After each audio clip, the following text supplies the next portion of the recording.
ဘယင်ကြီးကသူ့ကိုလက်တွေ့ပြခိုင်းတဲ့အခါမှာတော့ Edward ကအပေါ်ခုံတက်ပြီးတရွက်တချို့ဆွဲယူလိုက်ပါတယ်ပြီးတော့ဘယင်ကြီးရဲ့အတွက်သရဖူးတစ်ခုကိုမြန်မြန်ဆန်ဆန်ပဲရက်လို့ပေးလိုက်ပြီးဘယင်ကြီးရဲ့ခေါင်းပေါ်မှာတင်ပေးလိုက်ပါတယ်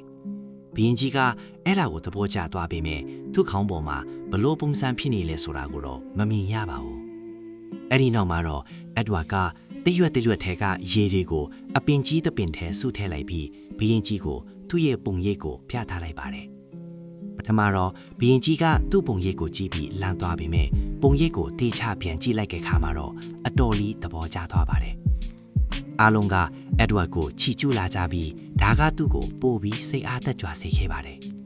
အဲ့ဒီနောက်သူဟာနွေပင်တွေနဲ့တစ်ရွက်တွေကိုတုံးပြီးဘယင်ကြီးရဲ့အတွက်ရာစားပလင်တစ်ခုကိုလုံပေးလိုက်ပါသေးတယ်ဘယင်ကြီးကအဲ့ဒီပေါ်မှာထိုင်ပြီးရှေ့တိုးနောက်ကင်လွတ်ရမ်းရင်းနဲ့ပျော်ရွှင်နေခဲ့ပါတယ်အဲ့ဒီချိန်မှာတော့မောစီယာက Edward ရရှိနေတဲ့အာယုံဆိုင်မှုတွေပေါ်မနာလိုဖြစ်လာပါတယ်ရလိုက်အနေနဲ့မောစီယာဟာနှာခေါင်းအုပ်ကြီးကိုစူစီးပြီး Edward နဲ့ဘယင်ကြီးကိုတိုက်ခိုက်ဖို့စီးခိုင်းလိုက်ပါတော့တယ်ဒါကမြောက်အိန္ဒိကြားမှာထိတ်လန့်တုန်လှုပ်မှုတွေဖြစ်စေခဲ့ပြီးသူတို့ဟာဒီပိုးမွားတွေကိုရမ်းတမ်းပြီးပြန်လည်ခုခံကြပါတော့တယ်အဲ့ဒီကြားထဲမှာဘယင်စီမြိုင်ကဟန်ချက်ပြတ်ပြီး6ထဲကိုပြုတ်ကျသွားပါတယ်သူကနွေပင်တပင်ကိုဖမ်းဆွဲထားနိုင်ခဲ့ပေမဲ့နွေပင်ကသူ့ရဲ့အလေးချိန်ကိုမခံနိုင်တာကြောင့်သူဟာပြုတ်ကျသွားပြီးတတိလက်သွားခဲ့ပါတယ်။ဗာညာအပါဝင်လူတိုင်းဟာသူတို့ရဲ့ဘယင်ကြီးကိုထိတ်လန့်တုန်လှုပ်စွာနဲ့စိုက်ချီနေကြပြီးသူအသက်ရှင်သေးရလားလို့တွေးနေကြပါတယ်။အဲ့ဒီချိန်မှာမောဆရာရောက်လာပြီး Edward ဟာဘယင်ကြီးကိုတတ်ဖို့ကြိုးစားနေတဲ့တစ်ပင်နှက်ဆိုးကိုနူးလိုက်ပြီးလို့မြို့နယ်စုကိုပြောလိုက်ပါတယ်။သူမကဒါက Edward ရဲ့အစားကလေးကကြံစီထားတဲ့အစီပင်ဖြစ်တယ်လို့မျိုးပုံဖော်ပြီးဗန်ညာကိုသွေးထိုးပေးလိုက်ပါတယ်။ဒေါသထွက်နေတဲ့ဗန်ညာဟာဘာမှမတတ်နိုင်ပဲဖြစ်နေတဲ့ Edward ကိုထောင်ကပ်ပြီးကြောက်ဆောင်ပေါ်ကနေတွင်းချလိုက်ပါတော့တယ်။အီယန်က Edward ကိုကူညီဖို့ပြေးသွားခဲ့ပြီးမြဲတခြားမြောက်ဝင်တွေကသူ့ကိုအချိန်မီမရောက်နိုင်အောင်တားဆီးထားလိုက်ကြပါတယ်။စီမြန်တတိပြန်ရလာတဲ့ခါမှာတော့ဒီပိုးမွားဒီတိုက်ခိုက်တာတော့ပြုတ်ကျတာတော့ကEdward ရဲ့အဖြစ်မဟုတ်တာရှင်းနေပါလေညက် Edward ကို6ထဲတွန်းချလိုက်တဲ့အတွက်ဗန်ညာကိုအကြီးအကျယ်ဒေါ်တာထွက်ပါတော့တယ်။တစ်ဖက်မှာလည်း Edward ကနိုင်အနှဲငယ်ကြပြီးနောက်တတိယလာတဲ့အခါမှာတော့အီယန်ကသူ့အနီနာကနှွဲပင်တပင်မှာတွဲလောင်းခုန်နေပြီးသူနူးလာတာနဲ့အပေါ်ကိုဆွဲတင်ကူညီပေးဖို့စောင့်နေတာကိုတွေ့လိုက်ရပါတယ်။ဒါပေမဲ့နှွဲပင်ကတိုးလွန်းနေတာကြောင့် Edward ကအီယန်ရဲ့လက်ကိုမမိနိုင်ခဲ့ပါဘူး။ခဏလောက်စူးစမ်းကြည့်ပြီးနောက်မှာတော့သူကလက်လျှော်လိုက်ပြီးအီယန်ကိုတစ်ပင်တွေစီပြန်သွားဖို့ပြောလိုက်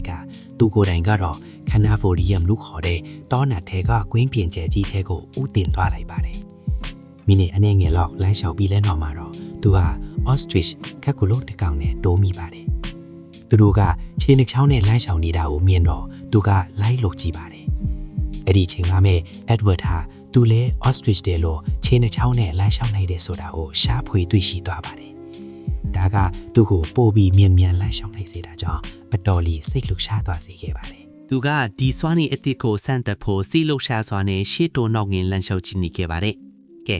ဒီတော့အုပ်ထဲမှာသာအရေးချင်းစီပန်ပွဲရှိခဲ့မယ်ဆိုရင် Edward ကတော့သူ့ရဲ့အကားကွယ်ပြီးဖြစ်တဲ့ Ostrich လမ်းလျှောက်ခံနဲ့ပွဲဦးထွက်သွားမှအသေးချပါပဲ။ဇလန်ကိုဆက်လိုက်ကြရအောင်။မချခင်မှာပဲ Ostrich တွေကသူ့စီကနေထွက်ပြေးသွားတာကိုသူမြင်လိုက်ရပါတယ်။သူနောက်ကိုလှည့်ကြည့်လိုက်တဲ့အခါမှာတော့ Wembley အုပ်ချီတအုပ်ကသူ့စီကိုပြေးလာနေတာကိုသတိထားမိလိုက်ပါတယ်။ Edward ဟာသူ့အသက်အန္တရာယ်ရှိနိုင်မဲ့တီးသွားပြီး Ostrich တွေနဲ့အတူလိုက်ပြေးပါတော့တယ်။သူကခြေနှချောင်းနှိပ်ပြေးရတာအသက်ထင်နေသေးတာကြောင့် Ostrich တွေဘလို့ပြေးလဲဆိုတာကိုကြည့်ပြီးလိုက်အတူယူပါတယ်။သူဟာ Ostrich တွေကိုတောင်ချော်တက်နိုင်ခဲ့ပြီး Rhino ချက်အုပ်ကြီးနဲ့တုံးမိပါတယ်။ကျန်တွေက Wembley ဒီကိုမြင်တဲ့အခါမှာတော့သူတို့လည်းစတင်ပြေးကြပါတော့တယ်။ Wembley ဒီရဲ့အကိုက်မခံရအောင်သူတို့ကိုသူတို့ဘောလုံးလိုလုံလိုက်ကြပြီးလိမ့်ပြီးထွက်ပြေးကြပါတယ်။ဒီရုံရင်းဆန်ခတ်ဖိနေတဲ့အခြေအနေတွေကြားမှာမြောက်ပွင့်တွေအားလုံးကအ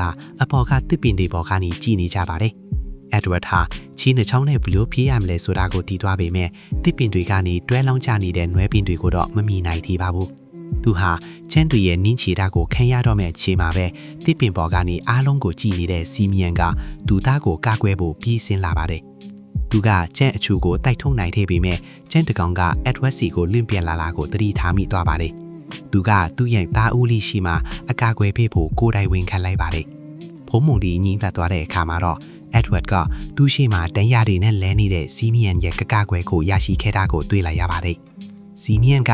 Edward ကိုအရင်ကဆက်ဆံခဲ့တဲ့ပုံစံတွေအတွက်တောင်းပန်လိုက်ပြီး Edward ကလည်းသူ့ရဲ့တားချီချောင်းဖွင့်ဟာပြောကြားလိုက်ပါတယ်။ဘုရင်ကြီးဟာ Edward နဲ့ Vanya တို့ရဲ့ရှိမှအရာအလုံးကိုဝန်ခံပြီးနောက်မကြခင်မှာလည်းတည်ဆုံသွားခဲ့ပါတယ်။ Vanya လာလည်းဘုရင်ကြီးကိုအဘောကတစ်ပင်တွေစီပြန်ခေါ်သွားဖို့ Cannibalium စီကိုဆင်းလာခဲ့တာဖြစ်ပါတယ်။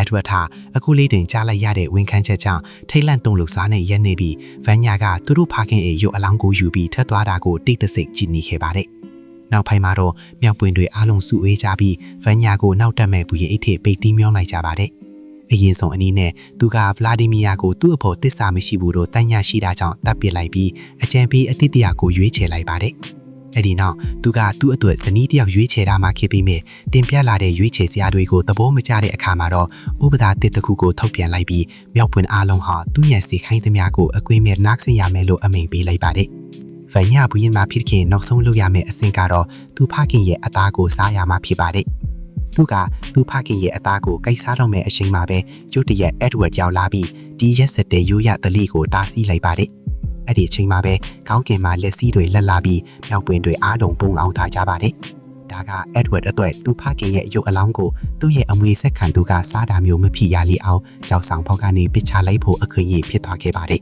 ။ဒီရဲ့အကူအညီနဲ့သူဟာဖခင်ဖြစ်သူရဲ့အပေါ်မှာကြောက်တုံးကြီးတုံတင်ပေးလိုက်ပြီးကူတင်ချိုင်းတခုပြုလုံးပေးလိုက်ပါတယ်။ခဏအကြာမှာတော့မုန်တိုင်းကပိုဆိုးလာပြီး Tornado မုန်တိုင်းက Edward နဲ့ Ian တို့ကိုစုပ်ယူသွားပါတော့တယ်။ Edward က Ian ကိုလိုက်ရှာပြီးမြမုန်တိုင်းထဲမှာဘယ်နေရာမှရှာမတွေ့ပါဘူး။သူ Ian ကိုရှာနေတုန်းမှာမုန်တိုင်းထဲမှာကျိုးတစ်ချောင်းကိုအသက်အတန်ဆွဲထားရတဲ့တခြားမြောက်မလေးတစ်ကောင်ကိုတွေ့လိုက်ရပါတယ်။ Edward ကသူမကိုကူညီဖို့ကြိုးစားပြီးမြသူမကရုတ်တရက်မုန်တိုင်းထဲကနေအပြင်ကိုလွင့်ထွက်သွားပါတယ်။အဲဒီနောက်သူကသူ့ကိုယ်သူနွဲပင်နဲ့ချီနှောင်းပြီးဒီမြောက်မလေးကိုကယ်တင်ဖို့မုန်တိုင်းထဲကိုပြန်ဝင်သွားပါတယ်။သူကသူမကိုအပြင်းထုတ်ပေးနိုင်ခဲ့ပြီးမြနွဲပင်ကပြတ်သွားပြီးသူတို့နှစ်ယောက်လုံးနှဆိုင်ဂိတ်6ထဲကိုပြုတ်ကျသွားခဲ့ပါတယ်။ Edward ဟာ6ထဲကနေအပေါ်ကိုတက်လာနိုင်ခဲ့ပြီးဒီမြောက်မလေးနိုးလာတာကိုစောင့်နေခဲ့ပါတယ်။သူမနိုးလာတဲ့အခါမှာတော့လန့်သွားပြီး Edward ကိုပါရိုက်လိုက်ပါတယ်။အဲ့ဒီနောက်သူမကယူတီရဲ့ထွက်ပြေးသွားပြီး Edward ကလည်းနောက်ကနေလိုက်ပါတယ်။သူဟာချော်ရည်တောင်းတွေနဲ့နတ်ဆိုင်နဲ့ကျင်းတွေလိုမျိုးအခက်ခဲအချို့ကိုရင်ဆိုင်ခဲ့ပေမဲ့နောက်ဆုံးမှာတော့သူမစီကိုရောက်သွားတဲ့အခါသူမကသူမကိုသူမလူစီလူမိစေပေးခဲ့ပါတယ်။သူတို့နဲ့ရောဟာအမြန်မဲယဉ်နီးသွားကြပြီး Edward ကသူမကိုခြေနှချောင်းနဲ့ဘလို့လမ်းရှောင်းရမလဲဆိုတာသင်ပေးတဲ့အခါမှာတော့သူ့ရဲ့မျိုးနွယ်စုအကြောင်းနဲ့မုန်တိုင်းထဲမှာပျောက်ဆုံးသွားတဲ့သူ့တငယ်ချင်းအီယန်အကြောင်းတွေကိုပြောပြခဲ့ပါတယ်။လူစီကလည်းမုန်တိုင်းကြောင့်မိသားစုနဲ့ကွဲကွာသွားခဲ့တာမို့သူကသူမကိုသူ့နဲ့အတူခေါ်သွားဖို့ဆုံးဖြတ်လိုက်ပါတယ်။အဲ့ဒီလိုနဲ့ Edward ကချော်ရည်တွေကိုတုံးပြီးတစ်သားချောင်းကိုမီးညီလိုက်ကခိုးလုံရရှာဖို့လူစီနဲ့အတူသူ့ရဲ့တစ်ပင်စီကိုပြန်လျှောက်လန်းလာခဲ့ပါတော့တယ်။အဲ့ဒီကိုရောက်သွားတဲ့အခါဗန်ညာကသူ့ကိုမီးတောင်နေတဲ့တစ်သားချောင်းနဲ့တွေ့လိုက်ရတော့မီးကိုချက်ချင်းငြိမ်ဖြစ်ဖို့ပြောပါတော့တယ်။ Edward ကမီးဆိုလာအန်ဒီရဲမရှိချောင်းတက်သေးပြောဖို့ကိုးစားပြီးမြဲနောက်ဆုံးမှာတော့ခြုံပုတ်တစ်ခုကိုမီးဆွဲသွားစေခဲ့ပါတယ်။ဒါကိုမြင်သွားတဲ့မြောက်တွေအားလုံးကသူ့နဲ့လူစီကိုပစ်တင်ရှုချကြပြီးအဲ့ဒီနေရာကနေမောင်းထုတ်လိုက်ကြပါတော့တယ်။တခြားရွေးချယ်စရာမရှိတော့တာကြောင့်သူတို့နှစ်ယောက်ဟာမီးတုပ်ကိုတုံးပြီးဝမ်းပလွေတစ်ကောင်ကိုနှင်ထုတ်ကအဲ့ဒီဝမ်းပလွေရဲ့ဒူးထဲမှာပဲခိုးလုံခဲ့ကြပါတယ်။နောက်တနေ့မှာတော့လူစီက Edward ကိုအစာရှာတာနဲ့အတီးအနှံခူးဆွဲနည်းတွေကိုတင်ပြခဲ့ပါတယ်။ဒါအဖြစ်သူတို့ဟာအဲ့ဒီဝမ်းပလွေကိုလည်းရင်ပါအောင်လုံနိုင်ခဲ့ကြပါတယ်။နောက်တနေ့မှာ Edward ကသူ့ရဲ့မျိုးနွယ်စုဝင်တွေကိုတောထဲကိုဆင်းလာဖို့ထပ်ပြီးဖြောင်းချဖို့ကိုစားခဲ့ပေမဲ့အကြအမြင့်ဆရာမကကြောက်စရာကောင်းတဲ့အထံကြီးတွေလုပ်ပြီးအားလုံးကိုခြောက်လန့်လိုက်ပါတယ်။အဲ့ဒီအထံတွေဟာတစ်ပင်ဆောင်နှက်ကစိတ်ဆိုးနေလို့တစ်ပင်စီကနေထွက်ပေါ်လာတာမျိုးဖြစ်အောင်သူမကလှုပ်ကြံဖန်တီးလိုက်တာပါ။ဒါကြောင့်လဲဘသူမှတစ်ပင်ပေါ်ကနေမစိန်လဲကြတော့ပါဘူး။နောက်တနေ့ညမှာတော့ဒီယေကိုလို့ခေါ်တဲ့မြောက်ငယ်လေးကအကြအမြင့်ဆရာမနောက်ကိုခိုးလိုက်သွားပြီးတစ်ပင်မှာဘယ်နတ်မှမရှိချောင်းနဲ့ဒီအတန်းတွေဟာသူမကိုယ်တိုင်လှုပ်နေတာဖြစ်ကြောင်းသိသွားခဲ့ပါတယ်။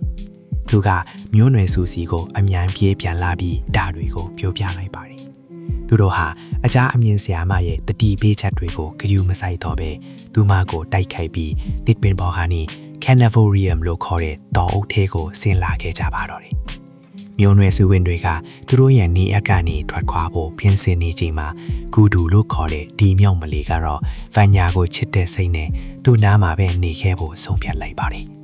တစ်ဖက်မှာလည်းမျိုးနွယ်စုဝင်တွေကဗန်ညာနဲ့သူ့ဇနီးကိုပဲခြံထားရခဲ့ပြီးအက်ဒဝတ်ရဲ့ဂူးစီကိုတန်တန်မန်မန်ဦးတည်သွားခဲ့ကြပါတယ်။မြောက်တွေအလီကိုရောက်တဲ့အခါအက်ဒဝတ်စီမှာခိုလုံခွင့်နဲ့အစားအစာတောင်းဆိုကြပါတယ်။အစာပိုင်းမှာတော့လူစီကသူတို့ရဲ့ရိုင်းဆိုင်တဲ့အပြူမိုတွေကြောင့်မကူညီချင်းပေမဲ့နောက်ပိုင်းမှာတော့သဘောတူလိုက်ပါတယ်။အဲဒီညမှာတော့အားလုံးကမိဘုံဘေးမှာဝိုင်းထောင်ပြီးတချင်းဆိုခါခုံရင်ပျော်ပျော်ပါပါဆင်နွှဲခဲ့ကြပါတယ်။နောက်လာအနေငယ်အတွင်းမှာပဲမြောက်တွေဟာရွာတရွာတီးဆောင်နိုင်ခဲ့ပြီးဘဝရဲ့ကနတော်တော်များများမှာလည်းတိုးတက်ပြောင်းလဲလာခဲ့ကြပါတယ်။ဒီရံမှာတော့အကြအမြင်ဆရာမကနန်းကောင်အုပ်ကြီးကိုရွာထဲကိုထပ်ပြီးဆေးလွတ်လိုက်ပြန်ရမှာမြောက်တွေတီးဆောင်ထားသမျှအရာအလုံးပျက်စီးသွားခဲ့ရပါတယ်။ဒါကိုတော့သာထွက်သွားတဲ့မျိုးနွယ်စုဝင်တွေကအကြအမြင်ဆရာမနဲ့သူမဘက်ကရက်တီပေးခဲ့တဲ့ဗန်ညာကိုတတ်ဖို့တစ်ပင်စီကိုတွားကြပါတော့တယ်။ အက်ဒဝါက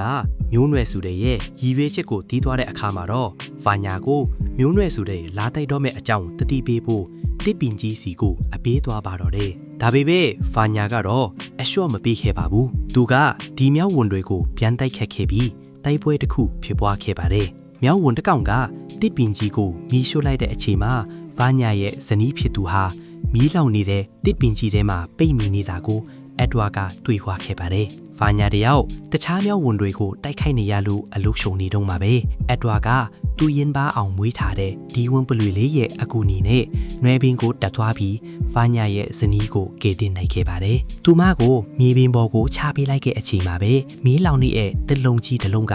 အက်ဒဝါရဲ့အဘော်ကိုပြူးချပြီးသွားပါတော့တယ်။သူကအကူအညီတောင်းပြီးအော်ဟစ်ခဲ့ပြီးမြဲသူ့ကိုကူညီပေးမဲ့သူတယောက်မှရှိနေခဲ့ပါဘူး။တစ်ပင်ကြီးပြားချသွားတဲ့အခါမှာတော့ဗာညာကဖြစ်စည်းသွားတဲ့သူ့ရဲ့အိမ်ကြီးကိုလှည့်ကြည့်ရင်းတစ်လုံးအောက်မှာပြီးနေတဲ့အက်ဒဝါကိုမြင်သွားခဲ့ပါတယ်။သူကချက်ချင်းပဲအက်ဒဝါစီကိုပြေးသွားပြီးထူပေးလိုက်တဲ့အတွက်ညီအစ်ကိုနေရဟာနောက်ဆုံးမှာတော့ပြန်လည်သိမြတ်သွားကြပါသည်။အရာအားလုံးဖြစ်စည်းသွားတဲ့ခြေရွာကိုပြန်ရောက်တဲ့အခါမှာတော့စာကီက